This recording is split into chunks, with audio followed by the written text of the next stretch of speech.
हाय friend, मैं Praveen Kumar duet education centre में आप सबों का स्वागत है। आज हम क्लास 10 का रसायन शास्त्र में पहला चैप्टर का अध्ययन करेंगे। जैसा कि आपको पता ही होगा, पहला चैप्टर रासायनिक अभिक्रिया एवं समीकरण है। तो उसमें हमने पीछे के क्लास में रासायनिक विशेषता के बारे में अध्ययन कर चुके थे। रासायनिक अभिक्रिया की जो विशेषताएं होती हैं तो वो हम पढ़ चुके थे। आज का क्लास में हम उससे आगे का चर्चा करेंगे। तो आज के क्लास में हम उनसे आगे का तो टॉपिक देखते हैं। तो अगला टॉपिक हमारा आ जाता है रासायनिक समीकरण। तो समझते हैं रासायनिक समीकरण क्या होता है। रासायनिक समीकरण जो होता है, इसका परिभाषा हम इस तरह से दे सकते हैं। रासायनिक अभिक्रिया में भाग लेने वाले तत्व को उसके संकेत या सूत्र के द्वारा संक्षेप में निरूपण करना ही हमारा रासायनिक समीकरण होता है। अगर आप लोग लिखना चाहेंगे तो नोटबुक पे आप लिख सकते हैं। हम बोल रहे हैं, आप लोग नोटबुक पे लिख लीजिए। रासायनिक अभिक्रिया में भाग लेने वाले तत्वों को उसके संकेत या सूत्र के द्वारा संक्षेप में लिखना ही या निरूपण करना रासायनिक समीकरण कहलाता है। इसको हम उदाहरण के रूप में लिख के हम आप लोगों को बतलाते हैं जो क्या होता है। जैसे हम लिखते हैं H2 और O2, तो ये हमारा बना देता है H2O। तो रासायनिक समीकरण में हमको कह रहा है, जो रासायनिक समीकरण में जो भाग लेता है, जैसे कि ये अभिकारक है और ये उत्पाद है। तो अभिकारक जो हमारा भाग ले रहा है तो ये H2 और O2 भाग लेता है और उसके इस दोनों के रासायनिक अभिक्रिया के उपरांत हमें H2O प्राप्त होता है। तो ये कहना चाह रहा है जो संकेत या संक्षेप में लिखना, सूत्र मतलब संकेत या सूत्र की माध्यम से संक्षेप में लिखना। तो हम हाइड्रोजन को हम H से दर्शा रहे हैं, H2 से, और ऑक्सीजन को O2 से, और हमारा जो जल निर्माण हो रहा है उसे हम H2O के माध्यम से लिख रहे हैं। तो यही हमारा हो गया सूत्र या संकेत के माध्यम से संक्षेप में निरूपण करना। अगर आपको इससे परिभाषा बनाना होगा तो आप एग्जाम्पल लिखें, एग्जाम्पल के बाद आप ऐसे परिभाषा बना सकते हैं। रासायनिक अभिक्रिया के फलस्वरूप, या ऐसे बोल सकते हैं इसको, रासायनिक अभिक्रिया के दौरान जब हम किसी तत्व या यौगिक के संकेत या सूत्र के माध्यम से संक्षेप में लिखते हैं, उसे ही हम रासायनिक समीकरण कहते हैं। इसके बाद हम अगला टॉपिक चर्चा करना चाहेंगे। इसके बाद आगे का टॉपिक है रासायनिक समीकरण लिखने का नियम। रासायनिक समीकरण लिखने का निम्न नियम है। वैसे तो बुक में 5 नियम दिया गया है, उसी 5 नियम का हम चर्चा करेंगे। जो 5 नियम कौन है, हेडिंग लगा लीजिएगा आप लोग, रासायनिक समीकरण लिखने का नियम।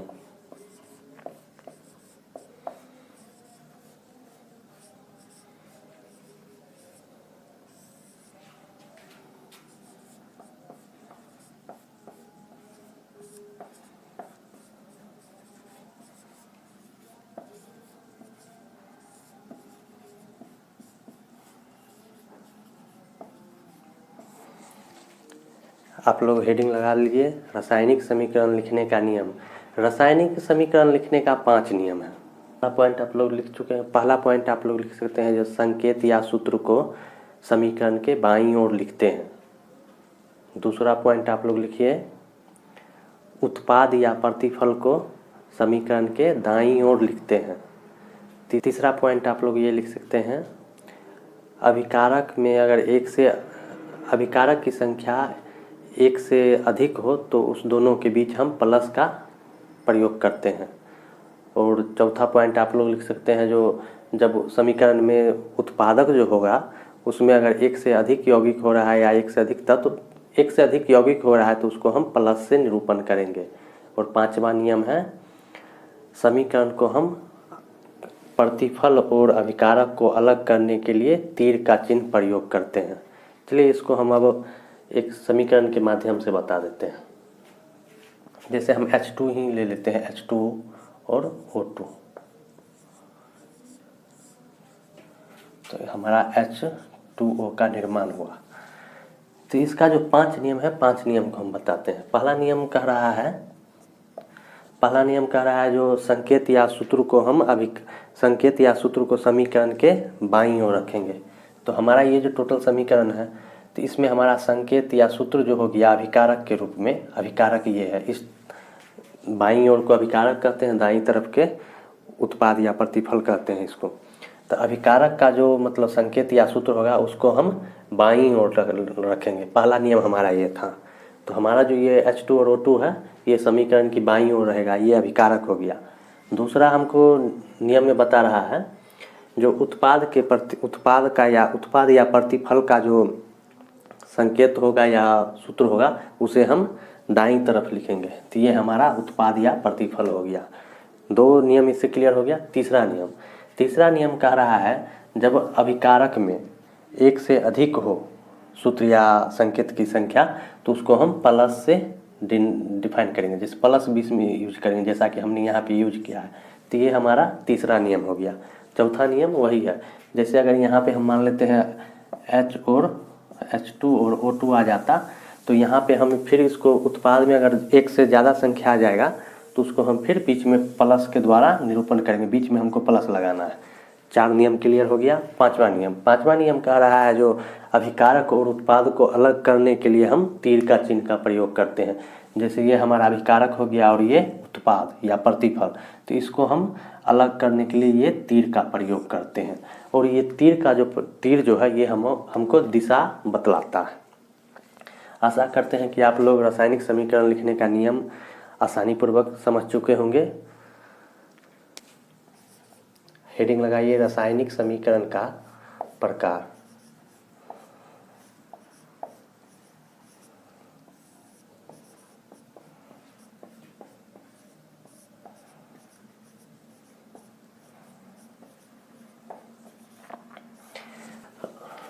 रासायनिक समीकरण के 2 प्रकार होते हैं।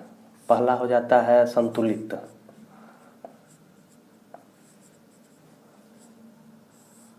और दूसरा असंतुलित।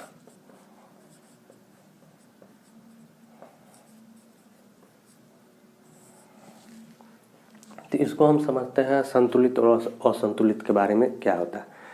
तो इसको हम परिभाषित में संतुलित में लिख सकते हैं। संतुलित समीकरण उसे हम कहते हैं जिन समीकरण में उत्पाद और प्रतिफल के दोनों परमाणुओं की संख्या समान हो, उसे हम संतुलित समीकरण कहते हैं। आप लोग अगर लिखना चाहते हैं तो लिख सकते हैं। संतुलित समीकरण वैसे समीकरण को कहा जाता है जिनमें अभिकारक और प्रतिफल दोनों तरफ की परमाणुओं की संख्या समान हो, उसे हम संतुलित समीकरण कहते हैं। असंतुलित में इसका अपोजिट हम लिख देंगे। जो संतुलित में हमने लिखाया है उसी का अपोजिट लिख दीजिए, असंतुलित हो जाएगा। तो इसका ये हो जाएगा वैसे समीकरण जिनमें अभिकारक एवं उत्पाद दोनों तरफ की परमाणुओं की संख्या समान न हो, उसे हम असंतुलित समीकरण कहते हैं। चलिए इसको हम एग्जाम्पल के माध्यम से समझाते हैं। जैसे हम लिखते हैं H2 + Cl2, ये हो जाएगा 2HCl। तो ये जो हो गया हमारा संतुलित हो जाएगा। संतुलित देखिए, हाइड्रोजन 2 ठो है, क्लोरीन 2 ठो है। यहाँ हमारा 2 हाइड्रोजन और 2 क्लोरीन है। तो ये हमारा हो जाएगा संतुलित समीकरण। अब हम असंतुलित समीकरण का उदाहरण लेते हैं। असंतुलित समीकरण का उदाहरण हम ऐसे ले सकते हैं H2 + O2। ये हमारा निर्माण कर देगा H2O का। H2O देखिए, ये जो हमारा है असंतुलित समीकरण है, क्योंकि इसमें हमको H 2 है, O भी 2 है। यहाँ H 2 है लेकिन O 1 है, तो ये हमारा असंतुलित समीकरण हो गया।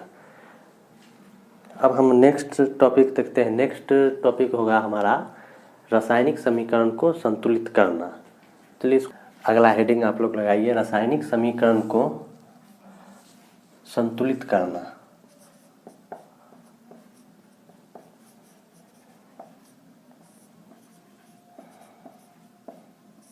अगला हेडिंग आप लोग लगा लीजिए, रासायनिक समीकरण को संतुलित करना। चलिए अब हम आप लोग को बतलाते हैं जो रासायनिक समीकरण को संतुलित कैसे किया जाता है। जैसे हम लिख लेते हैं H2 + O2, ये हमारा बना दिया H2O।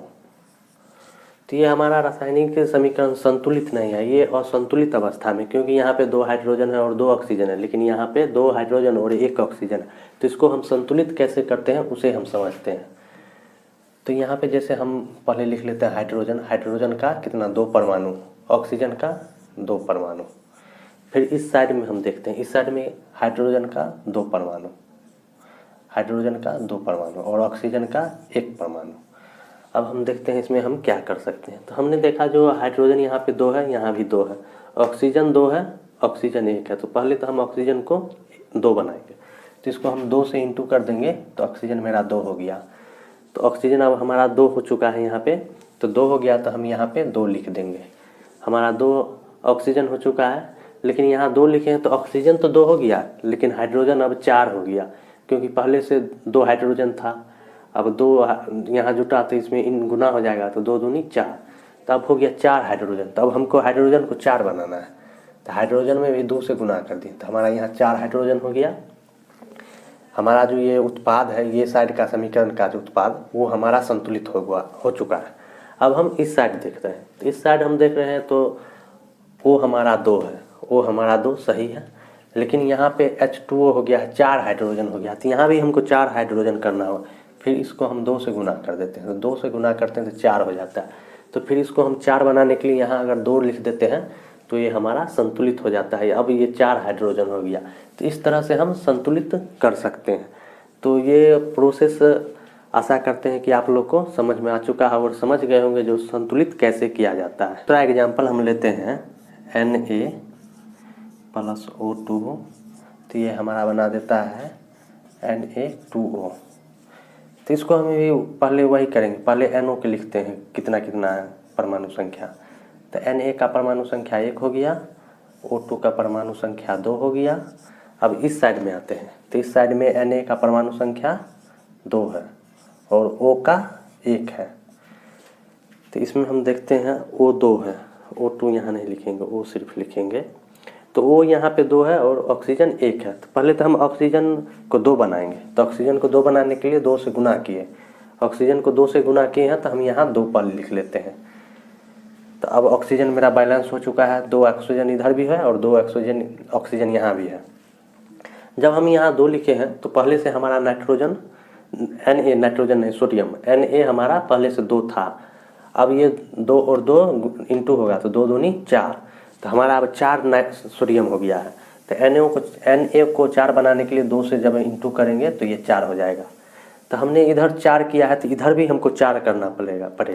तो इधर फिर हम 1 में 4 से इंटू करेंगे तो 4 हो जाएगा, तो यहाँ पे हम 4 लिख देंगे। तो इस तरह से ये हमारा समीकरण संतुलित हो चुका है। आशा करते हैं कि आप लोग समझ चुके होंगे। अगला उदाहरण हम लेते हैं, एक और समीकरण को संतुलित करते हैं, Na + Cl2, तो ये हो जाएगा NaCl। तो इसको हम संतुलित करते हैं। हमारा सोडियम जो है Na 1 है और Cl 2 है। यहाँ पे हमारा सोडियम 1 है और Cl भी 1 है। सबसे पहले हम क्लोरीन को 2 बनाएंगे, तो इसको 2 से गुना किए, तो हम यहाँ पे 2 लिख देंगे। तो ये हमारा मतलब 2 हो गया क्लोरीन, इधर भी क्लोरीन 2 है, यहाँ भी क्लोरीन 2, यहाँ भी क्लोरीन 2। सोडियम यहाँ 1 है और यहाँ भी 2 हो गया। अब सोडियम हमारा जैसे पहले 1 था, अब 2 सोडियम हो गया, तो 2 हो गया, तो इसको हम 2 से इंटू करेंगे तो ये अब बैलेंस हो चुका है। ये तो 2 हो गया, तो इसको भी हमको 2 बनाना है, तो इसको हम 2 से गुना करेंगे, तो फिर यहाँ पे हम 2 लिखेंगे। तो ये हमारा अब जो है ये प्रोसेस, ये हमारा समीकरण संतुलित हो चुका है। आशा करते हैं जो आप लोग आसानी पूर्वक से सीख चुके होंगे। एक समीकरण हमने लिखा है AlCl3 + CaOH2 ये समीकरण उत्पाद के रूप में बनाया है AlOH होल 3 और Ca प्लस CaCl2। इसको देखिए समीकरण को हम संतुलित कैसे करते हैं। सबसे पहले हम लिखते हैं Al, एल्युमिनियम का 1 परमाणु और क्लोरीन का 3 परमाणु, कैल्शियम का Ca का हमारा 1 परमाणु हो गया और OH का 2 परमाणु। फिर हम इधर इस साइड आते हैं उत्पाद की ओर। उत्पाद जब आते हैं तो हम देखते हैं Al का 1 परमाणु, उसके बाद 1 परमाणु हो गया एल्युमिनियम का, क्लोरीन का हमारा 2 परमाणु, कैल्शियम का 1 परमाणु और हाइड्रोजन का OH का, हाइड्रोजन नहीं हो OH है, और OH का 3 परमाणु। अब हम इसको संतुलित करते हैं। सबसे पहले आप लोग संतुलित जब करिएगा तो बाईं तरफ की जो समीकरण में जो लिखा रहेगा अभिकारक के रूप में, तो अभिकारक को एक तरफ लिखिए और दाईं तरफ जो प्रतिफल होता है उसको एक तरफ लिखिए। उसके बाद लिखने के बाद परमाणु संख्या लिख दीजिए और उसके बाद उसको हल कीजिए। जैसे हमको एल्युमिनियम 1 हमको मिल रहा है, क्लोरीन 3 है और यहाँ 2 है, तो इसको हमको बैलेंस करना पड़ेगा। तो क्लोरीन को हम जब बैलेंस करते हैं तो इसको बराबर करना पड़ेगा, तो बराबर करने पड़ेगा तो इसको हम 3 से इंटू कर देते हैं, तो ये हमारा 6 हो जाता है। क्लोरीन हमारा 6 हो जाएगा। तो 2 तो यहाँ है, अगर यहाँ पे हम 3 लिख देते हैं तो 3 दूनी 6, ये हमारा बैलेंस हो चुका है। पहले उधर बैलेंस कर लेते हैं उस उत्पाद की ओर, उसके बाद हम इधर आएंगे। कैल्शियम हमारा, एक क्लोरीन हमारा 6 हो चुका है, तो क्लोरीन 6 हो गया, तो हमारा कैल्शियम का 1 परमाणु था और यहाँ पे 3 लिखे, तो कैल्शियम हमारा 3 हो जाएगा। तो हमारा यहाँ पे 1 है तो इसको हम 3 कर दिए, कैल्शियम 3 ठो हो चुका है। उसके बाद हम देखते हैं हाइड्रोजन यहाँ पे 3 है और यहाँ पे हाइड्रोजन 2 है, तो इसको भी हमको संतुलित करना पड़ेगा। तो इसको भी हम 6 बनाएंगे, तो इसको हम 2 से गुना कर देते हैं। तो 6 इसको संतुलित करने के लिए क्या है कि इधर भी हमको सेम करना है। अगर इधर 3 को हम 2 से गुना किए तो 6 हो गया, तो इधर हमको 3 से गुना करना पड़ेगा। उधर 2 से किए हैं, इधर 3 से करेंगे, दोनों बराबर हो जाएगा।